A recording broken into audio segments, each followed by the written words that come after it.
Assalamualaikum warahmatullahi wabarakatuh. Salam sejahtera. Terima kasih Datuk Yang Dipertua. Terima kasih Menteri. Beri peluang kepada saya untuk bahas berkaitan dengan rang undang-undang perubatan tradisional dan komplementari 2012. Saya mulakan dengan firman Allah, wa nunazzilu minal qur'ani ma huwa syifaa'u wa rahmatul lil mu'minin. Dan kami turunkan dalam Al-Quran itu apa yang boleh menyembuhkan dan sebagai rahmat kepada orang-orang yang beriman. Saya menyambut baik rang undang-undang yang dibentangkan oleh Menteri dalam sesi ini, yang kita dah tunggu lama dah, dan kita ucap tahniah juga kerana berjaya untuk meminda sedikit tentang rang undang-undang ini dan memasukkan perubatan Islam sebahagian daripada rang undang-undang ini.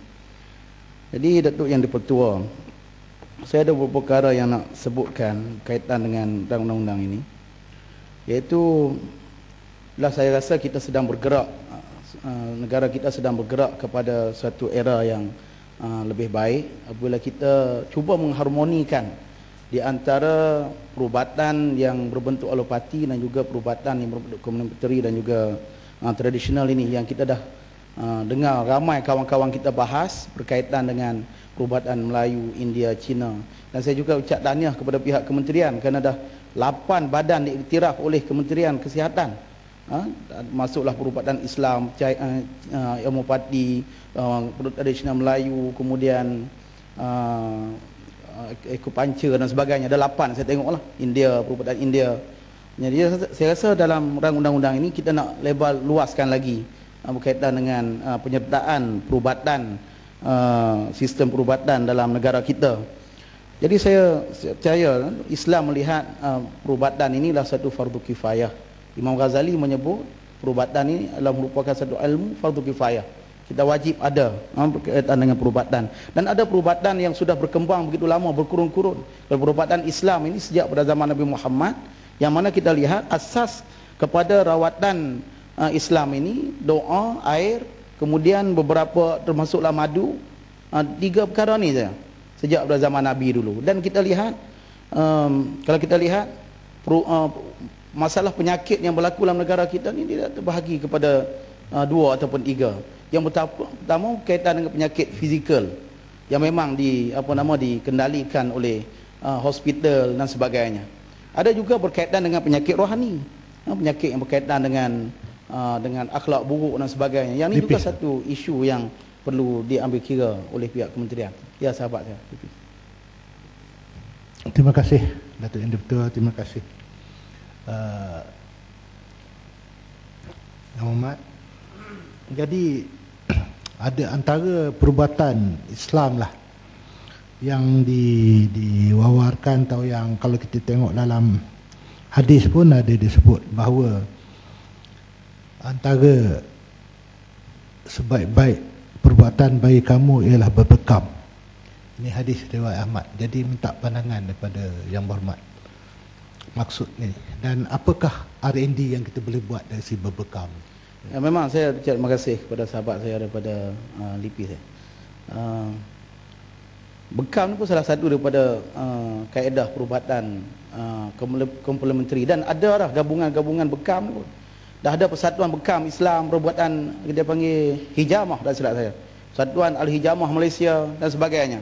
Jadi mungkin lepas ni bila dengar perbahasan kita pada hari ini, mungkin persatuan pun boleh minta daripada kementerian untuk didaftarkan dan juga diiktiraf oleh pihak kementerian sendiri. Terima kasih. Terima kasih Pak Dan Trap.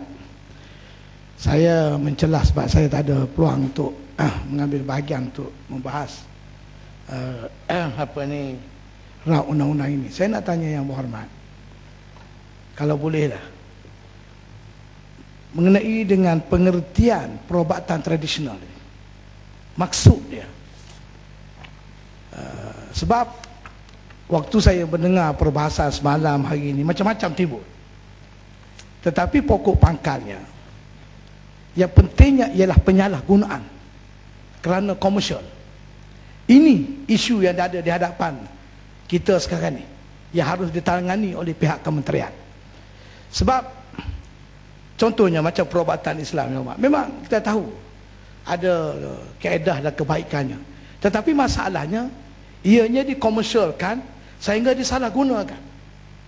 Dan banyak orang percaya. Yang Muhammad Menteri, saya nak tanya, saya nak beritahu. Ini pembedahan cara gaib ni. Ni pembedahan kononnya tanpa apa-apa perubatan. Dengan cara gaib boleh dibedah. Ada di Quran boleh dibedah. Dan kononnya boleh bawa keluar perut. Apa ni, macam-macam kat belakang ni. Lepas tu dijahit. Boleh dalam masa 2-3 minit. Saya fikir, saya seorang tak masuk akal. Whatever reason you give me, saya tak masuk akal. Dan mereka mengauk keuntungannya begitu banyak. Begitu juga perubatan tradisional ni, yang disebut tradisional ni yang Muhammad. Saya cukup bimbang. Kebanjiran daripada obat-obat daripada Thailand, daripada India, daripada negeri China. Apatah lagi obat yang ada kena-mengena dengan menambah kekuatan ni yang Muhammad Menteri. Yang label-label di bawah jejambat-jejambat. Yang saya tahu kebanyakan semua ni mengandungi steroid. Yang boleh mengancam keselamatan rakyat. Dia juga seperti dadah ni, bahaya ni. Yang lain-lain tu tak usah cerita lah. Jadi yang Muhammad, jadi saya suka menjurus, kalau boleh lah yang Muhammad Menteri jawab nanti, how to face and to tackle all this problem. Sebab itu pada awal tadi minta maaf sikit ni, saya cadangkan supaya kementerian, saya tanya Muhammad setuju tidak, ditubuh satu jabatan berasingan, iaitu jabatan penguatkuasaan perubatan ini, yang di bawah ketua pengarah kesihatan ni hal biasa, pentadbiran harian, pengurusan. Tapi dari segi nak menghadapi mereka-mereka yang tidak bertanggungjawab ni, you really need, the ministry need a real strong task force dengan peruntukan yang lebih daripada mencukupi. Dengan ketua pengarahnya, dengan pakar-pakarnya, dan kemudahan-kemudahannya, supaya benda ni dapat ditangani. Kalau tidak ya Muhammad, atas kaki 5 kita tengok poster risalah melalui SMS, lepas tu melalui direct sendiri. Macam-macam lagi. Ya Muhammad. Boleh? Tak apa ya Muhammad, ada masa sepanjang boleh ni. Tak apa, saya lagi Pasir Mas pula. Kalau setuju, tak bagi apa yang saya bangkit tadi boleh dijawab oleh Muhammad Menteri. Terima kasih. Saya sangat setuju. Terima kasih Pasir Mas. Pihak kementerian tolong tengoklah. Saya pun nak ke arah tu supaya ada satu badan untuk memantau. Sebab ada perubatan Cina, perubatan India ada yang menyeleweng, ada perubatan Islam ada yang menyeleweng. Adakah benar seperti yang Pasir Mas kata tadi, perubatan yang menggunakan jin? Yang tu saya merujuk kepada menggunakan jin tu, kan? Sebab dia boleh, yalah jin ni dia boleh pindah. Orang buat piramid tu batu besar-besar, kita duk heran. Macam mana boleh buat piramid besar-besar tu? Bila tanya ulama-ulama Islam, dia kata ada guna jin. Jin angkat batu tu buat piramid mudah saja. Yang sama juga dengan perubatan-perubatan gaib yang disebut oleh Pasir Mas, supaya pihak kementerian ada satu garis panduan. Malah peruntukan yang besar diperlukan.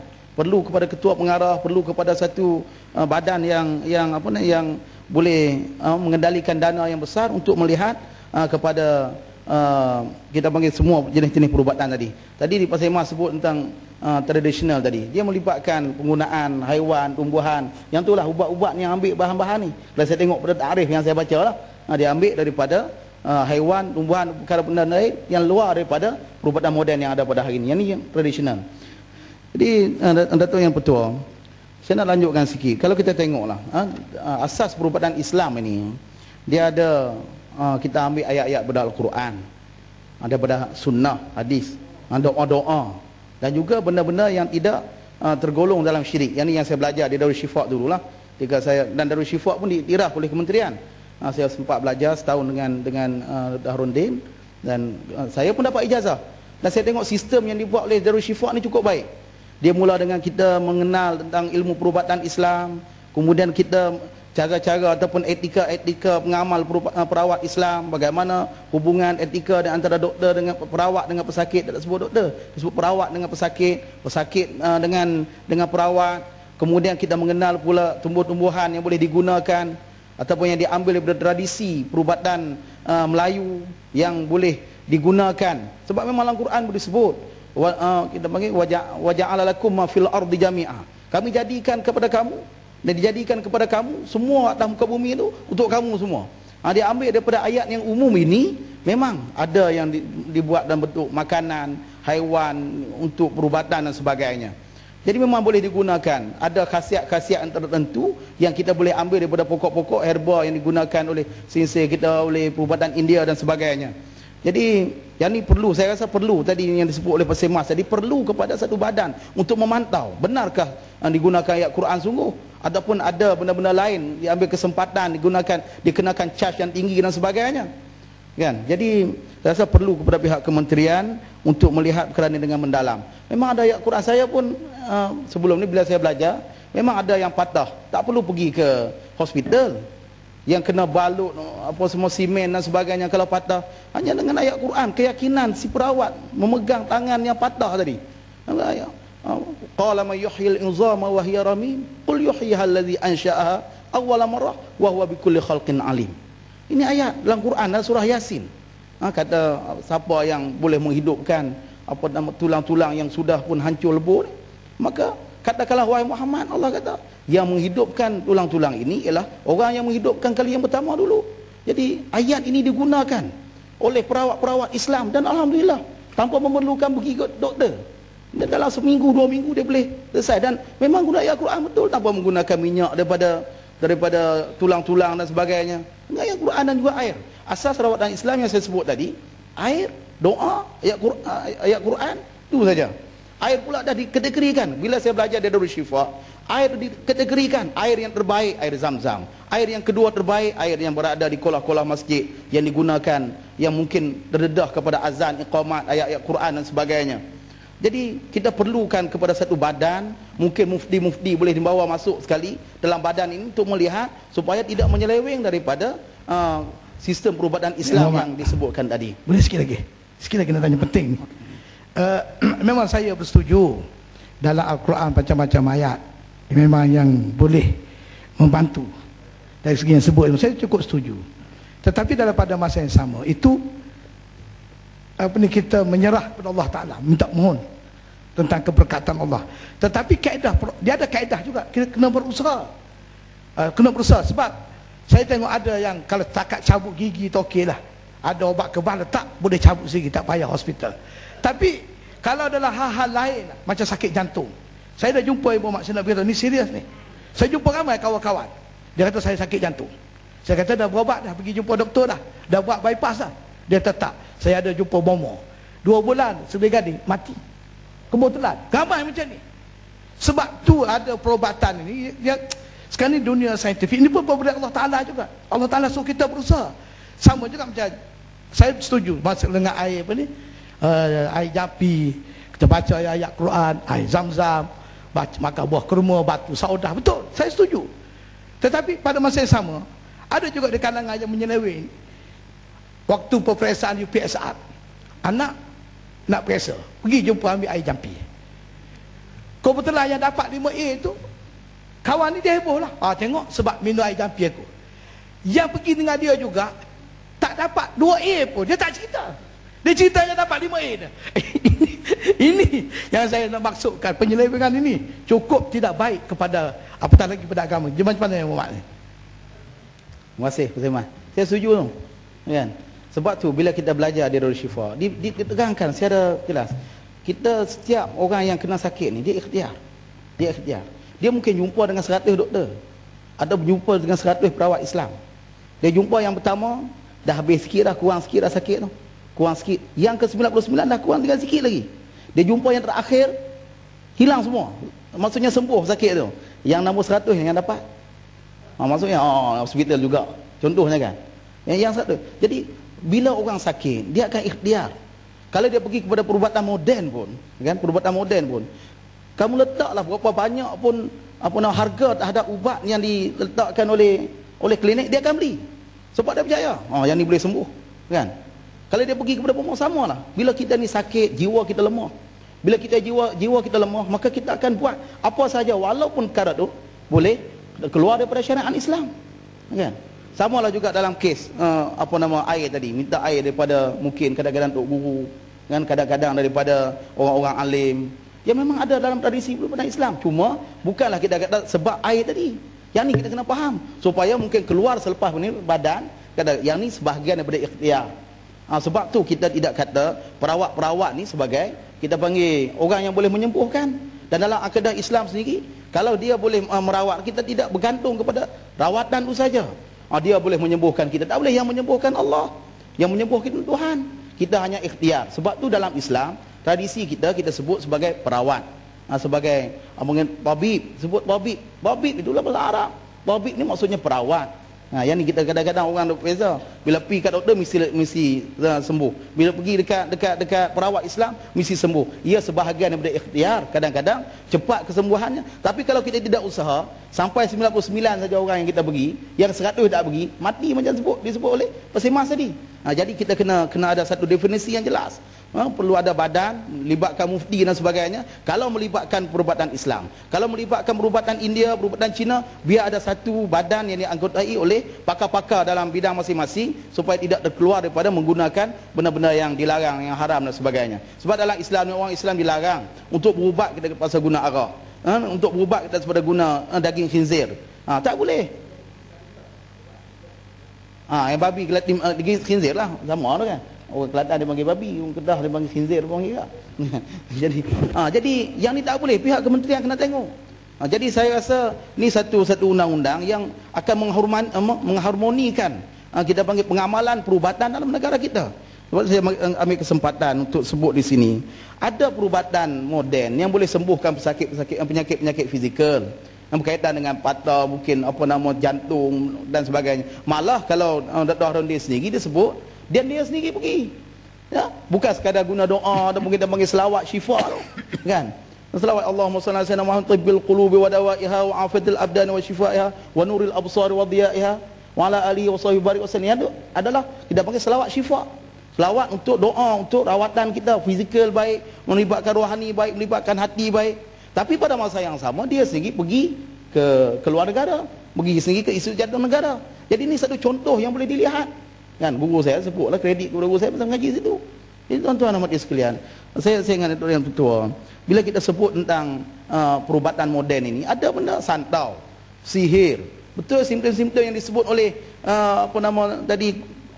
Kolakerai tadi. Kan? Pergi ke doktor, pergi ke hospital sebut macam lain ni, ada tanda-tanda yang dia ni kencing manis dan sebagainya. Tapi ada penyakit-penyakit yang tidak boleh diubat. Gila sebagai misalnya, tak boleh ubat dengan perubatan moden. Ada kata HIV dan penyalahgunaan dadah. Ada perubatan-perubatan tradisional yang memang berjaya untuk mengurangkan ketagihan dan sebagainya. Hilang akal, histeria, kerasukan. Ini tidak boleh diselesaikan. Sebab tu bagi kita dalam Islam ni, penyakit ni ada dua. Ada kadang-kadang dia yang berbentuk fizikal, ada kadang-kadang yang berbentuk rohani. Kadang-kadang yang melibatkan makhluk lain, makhluk halus yang kita tidak nampak. Jadi perlu dilihat. Cuma bagi orang yang kena sakit, memanglah dia yang sakit ni dia akan jumpa siapa saja. Orang kata Obama sana bagus, kata doktor sini bagus, klinik sini bagus, dia akan pergi dan dia tak kira berapa banyak duit dia akan habiskan. Tadi disebut oleh Indra Mahkota berkaitan mungkin di sana kita boleh dapatkan kita panggil cukai sebagai satu sumber baru pendapatan bagi negara kita. Ini satu benda yang menarik bagi saya. Cumanya bagi pengamal perubatan Islam atau perawat Islam, kita tidak perlukan doa yang panjang ataupun tempat besar untuk mengubat. Kadang-kadang mereka datang jumpa dengan kita, minta supaya kita baca sesuatu saja.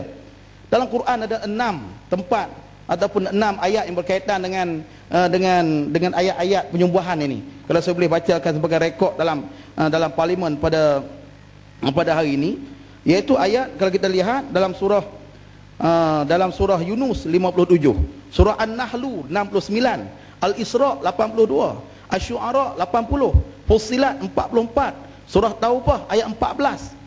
Ini ayat-ayat yang berkaitan dengan ayat-ayat penyembuhan yang ada dalam Quran selain daripada wa nunazzilu minal Quran ma huwa syifaa'u wa rahmatul lil mu'minin yang saya bacakan tadi. Jadi maksudnya ni satu benda yang satu perkara yang perlu dilihat ataupun dikaji oleh pihak kementerian supaya kita boleh mengharmonikan. Pada masa yang sama, bagi saya rang undang-undang ini juga bertujuan untuk memberi peluang kepada pengamal-pengamal perubatan tradisional dan juga komplementari ini untuk belajar ilmu perubatan moden. Biarlah pihak Kementerian Kesihatan panggil dia orang ni, mungkin bagi sijil kan, bagi sebagainya, pernah mengikuti kursus selanjutan ataupun diploma ataupun apa-apalah, ijazah dan sebagainya, bagi peluang kepada mereka ni yang berkebolehan untuk berkhidmat kepada masyarakat. Pada masa yang sama, perubatan moden, pengamal perubatan moden juga diberi peluang untuk melihat perubatan ini dengan lebih mendalam. Sebagai misalnya perubatan Islam yang saya sebut tadi, doktor-doktor Islam ni supaya boleh belajar mungkin ayat-ayat yang tertentu dan sebagainya daripada pengamat-pengamat perubatan Islam. Jadi saya rasa yang ni cukup penting bagi pihak kementerian untuk melihat dengan lebih terperinci lagi. Macam saya sebut tadi, perubatan Islam ni, pengamat perubatan Islam ni, kadang-kadang yang datang jumpa dengan kita, dia suka baca Fatihah aja. Kita ada air sikit, dia baca Fatihah, kan? Kadang-kadang sembuh, kita pun suruh pergi ke klinik, pergi juga klinik. Sembuh sebab klinik ataupun ubat klinik ataupun sebab kita baca doa, kita tak tahu, kan? Kita tak pasti. Saya sebut tadi ialah ikhtiar. Jadi macam mana yang ni pun perlu daftar juga, kan? Yang ni pun kena tengok juga, kan? Adakah orang macam ni kadang-kadang dia kata kita ustaz, kan ustaz belum baca doa sikit anak saya, kan? Malas sangat kita baca doa, kan? Tiba-tiba rajin sungguh. Jadi macam mana tu kena daftar ke? Duit charge memang boleh. Dalam Islam charge boleh. Kan ada orang yang sakit pada zaman Nabi dulu, memang bila dia sakit dan pergi kepada satu kaum yang boleh berubat dan dia minta kena upah, upah boleh.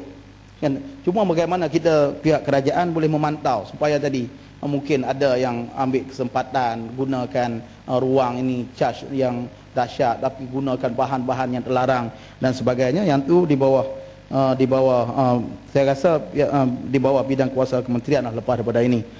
Begitu juga saya sebut sedikit tentang perubatan Islam dan syirik, disebut tadi oleh Persimas, kan? Bagaimana kadang-kadang guna jin, guna syaitan dan sebagainya. Yang ni perlu dipantau, juga berubat dengan perkara-perkara yang haram, juga etika-etika yang tidak dipatuhi. Jadi yang terakhirnya saya sebut ialah saya nak tanya tentang Seksyen 21. Ada kawan-kawan kita sebut Seksyen 21 tadi, kan? Kesalahan kali pertama 30,000, kesalahan kali kedua 50,000. Jadi macam mana kita nak implement benda ni, kan? Lepas ni kemungkinan bila kita dah luluskan undang-undang ni, perawat-perawat daripada luar negara, daripada Thailand, daripada Korea sebagainya, dia orang akan datang ke sini, berlaku lambakan. Jadi bagaimana kita berdepan dengan kebanjiran selepas daripada ini, yang itu perlu juga dilihat.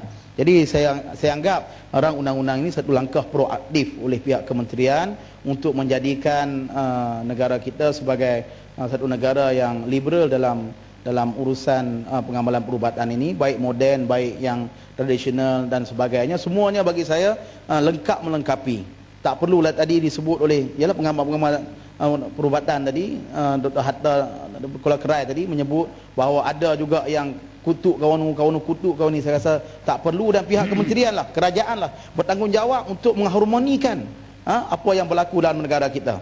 Jangan mana-mana pihak ambil kesempatan. Perubatan moden pun ambil kesempatan, charge gila-gila. Perubatan yang tradisional, komplementari pun charge gila-gila juga. Last sekali yang akhirnya yang kena jadi mangsa adalah rakyat itu sendiri. Jadi saya rasa yang ni perlu dilihat. Saya ucap terima kasih kepada Datuk Yang Bertuah, terima kasih kepada Menteri. Assalamualaikum warahmatullahi wabarakatuh.